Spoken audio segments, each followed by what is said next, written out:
Bangla Bangla news ২১ চেতনায় সত্য প্রকাশে অঙ্গীকারবদ্ধ। ফেনী, নোয়াখালী, কুমিল্লা সহ দেশের বিভিন্ন জেলায় সৃষ্টি হয়েছে ভয়াবহ বন্যা।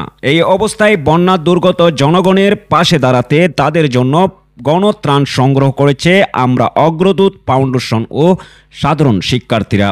বৃহস্পতিবার, শুক্রবার ও শনিবার মিলিয়ে বিভিন্ন এলাকায় ৩ দিন ধরে গণত্রাণ সংগ্রহ করেছে শিক্ষার্থীরা। শনিবার রাত পর্যন্ত সর্বশেষ হিসাব অনুযায়ী নগদ ৩,৮,৪০৪ টাকা সংগ্রহ করেছে।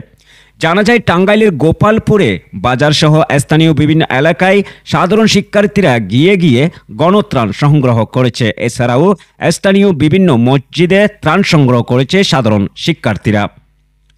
ত্রাণ সংগ্রহকারী একজন শিক্ষার্থী বলেন, গোপালপুরের আশেপাশের বিভিন্ন এলাকায় আমরা ত্রাণ সংগ্রহ করেছি। বিভিন্ন বয়সী স্থানীয় জনগণও বন্যা কবলিতদের পাশে দাঁড়াতে তাদের সামর্থ্য অনুযায়ী সহায়তা নিয়ে এগিয়ে এসেছেন।